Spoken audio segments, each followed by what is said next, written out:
నమస్కారం NSTV news కి స్వాగతం. నా పేరు సంధ్య. ముందుగా వార్తల్లోని ముఖ్యాంశాల్ని ఇప్పుడు చూద్దాం. అల్లూరి సీతారామరాజు జిల్లా అరకులోయలో గిరిజన భవన్ సమావేశ మందిరంలో సిపిఎం పార్టీ నాయకులు, ఆదివాసీ గిరిజన సంఘం జిల్లా ప్రధాన కార్యదర్శి పొద్దు బాలదేవ్ మీడియా సమావేశం నిర్వహించారు. ఈ సమావేశం ప్రధాన ఉద్దేశం హైడ్రో పవర్ ప్రాజెక్టును తాత్కాలికంగా నిలిపివేయాలని డిమాండ్ చేయడం.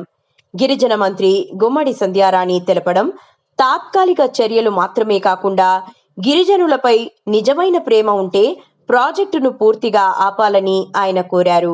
అంతవరకు ఉద్యమాన్ని కొనసాగిస్తామని, ప్రాజెక్ట్ గిరిజనుల భవిష్యత్తును ప్రభావితం చేస్తుందని నాయకులు తెలిపారు. రామరాజు జిల్లా పాడేరులో గిరిజన సంక్షేమ శాఖ మంత్రి గుమ్మడి సంధ్యారాణి గారు పర్యటిస్తూ ఆదివాసీ ప్రాంతం హైడ్రో పవర్ ప్రాజెక్ట్ ఒప్పందాలు పనులు తాత్కాలికంగా నిలిపివేస్తామని చెప్పేసి ప్రకటించారు. గుమ్మడి సంధ్యారాణి గారికి ఆదివాసీ గిరిజన సంఘం హైడ్రో పవర్ ప్రాజెక్ట్ పోరాట వ్యతిరేక కమిటీ సూటిగా ప్రశ్నిస్తుందేమంటే, తాత్కాలిక విరమణ కాదు, శాశ్వతంగా మీరు జారీ చేసిన జీవో రద్దు చేయాలి, ఒప్పందం రద్దు చేయాలని చెప్పేసి మేము డిమాండ్ చేస్తున్నాం. ఎందుకనంటే ఈ ప్రాంతంలో 5th షెడ్యూల్ ఏరియా, ఈ 5వ షెడ్యూల్ భూభాగాన్ని ఉల్లంఘిస్తూ, ఆదివాసీ హక్కుల చట్టాలని ఉల్లంఘిస్తూ హైడ్రో పవర్ ప్రాజెక్ట్ ఒప్పందాలు బడా కార్పొరేట్ కంపెనీ అయిన నవయుగ, అదానీ, షిరిడి సాయి ఎలక్ట్రికల్ సంబంధించిన కంపెనీలకు మీరు కట్టబెట్టడం చాలా దుర్మార్గం.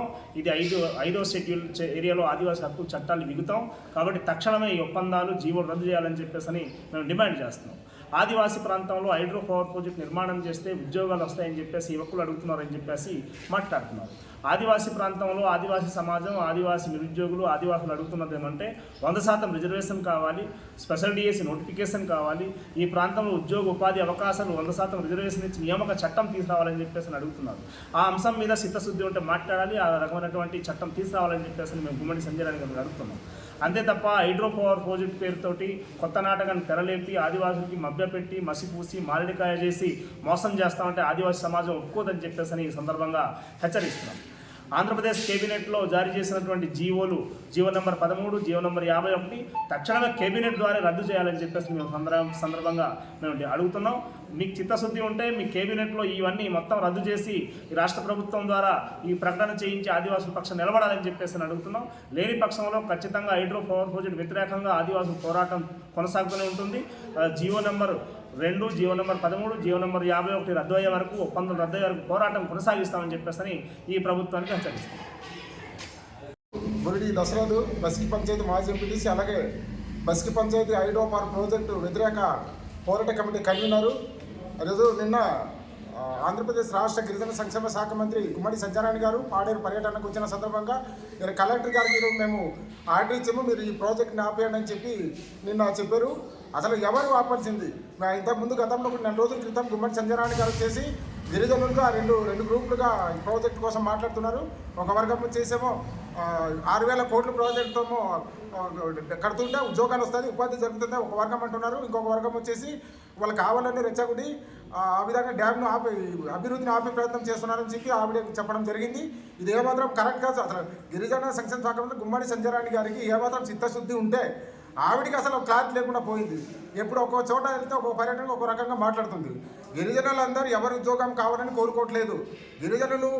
గిరిజనులు డ్యామ్కి సంబంధించి కాడితే దానికి సంబంధించినటువంటి ఉద్యోగాలు గిరిజనులకి ఎవరికి రావు. ఆ విధంగా చదువు కూడా గిరిజనులు చదువుకోలేదు. కాబట్టి గిరిజనులందరూ ముక్త కంఠంతో 3-4 మండలాల నుంచి గిరిజనులందరూ వ్యతిరేకిస్తున్నారు. డ్యామ్ అక్కడ కూడా కట్టడానికి, వీళ్ళు హైడ్రో పవర్ ప్రాజెక్ట్ డ్యామ్ కట్టడానికి ఎవరు కోరుకోవట్లేదు, వ్యతిరేకిస్తున్నారు. కాబట్టి మంత్రి సంధ్యారాణి గారు మీరు క్యాబినెట్లో మీరు డబ్బులు తీసుకొని మొత్తం మీ క్యాబినెట్ అంతా డబ్బులు తీసుకొని పనిచేసుకున్నారు. ఈరోజు కలెక్టర్ గారు కూడా చెప్తున్నాం, మీ అమ్మారు కలెక్టర్లు అందరూ అదాని నవయుగాలకి అమ్ముడుపోయి ఉన్నారు. కాబట్టి మీరు కలెక్టర్ గారికి, ఎంఆర్ఓ గారికి, లేకపోతే ఎస్పీ గారికి వీళ్ళకి ఆర్డర్ ఇచ్చేసి మీరు ఆపండి, తాత్కాలికంగా చెప్పడం కాదు. మీరు క్యాబినెట్లో మీరు ఏవైతే జియో 51, 2, 13 మీరు ఏదైతే మీరు చేస్తారో ఆ జియోని మీరే క్యాబినెట్ పెట్టి ఇదిగో ఈ జియో మేము రద్దు చేస్తున్నామని చెప్పి ఆ పత్రం తీసుకొచ్చి ప్రెస్ మీట్ పెట్టి గిరిజనులకి తప్పు చేసిన క్షమాపణ కోరుతున్నామని చెప్పి మీరు ప్రజల ముందుకు వచ్చి ఒప్పుకోవడం మంచిది. ఈ విధంగా చేయకపోతే భవిష్యత్తులో పోరాటం ఉధృతం చేస్తామని చెప్పి ఆదివాసీ గిరిజన సంఘం డిమాండ్ చేస్తున్నాం. బస్కి పంచాయతీ హైడ్రో ప్రాజెక్టు కమిటీ నిన్న గిరిజన శాఖ మంత్రి గుమ్మడి సంధ్యారాణి గారు మాట్లాడిన తీరైతే మరి గిరిజనులకు చాలా అన్యాయంగా ఉంది. ఎందుకంటే మాకు గిరిజనులకి ఎవరిని ఎటువంటి తెలియకుండా గిరిజన గ్రామాల్లో వచ్చి హైడ్రో ప్రాజెక్టు స్థాపించడానికి దిమ్మలేసి రకరకాలుగా జనాల్ని భయగురంతం చేస్తుంటే ఈరోజు మంత్రి గారు వచ్చి ఇది తాత్కాలికంగా నిలిపివేస్తున్నామని నేను స్టేట్మెంట్ ఇవ్వడం అది కరెక్ట్ కాదు. కాబట్టి గిరిజన శాఖ మంత్రి గారు దయ ఉంచి మా గిరిజనుల మీద మీరు కనీసం మీ దయ అంటే కనీసం మీకు నమ్మకంగా ఉంటే మాకు ఎటువంటి ఇబ్బంది లేకుండా గిరిజనులకు హైడ్రో ప్రాజెక్ట్ పవర్ని ఎట్టి పరిస్థితుల్లో ఆపడానికి, అలాగే మీ క్యాబినెట్లో ఈ జియోలన్నీ రద్దు చేసి మీరు బహిరంగ మీడియా ముందు వచ్చి మీ గిరిజనులకు ఎటువంటి ఇబ్బంది లేదు, మీ ఇచ్చినటువంటి జియోలన్నీ రద్దు చేస్తున్నామని మీరు బహిరంగ వచ్చి ప్రకటించాలని నేను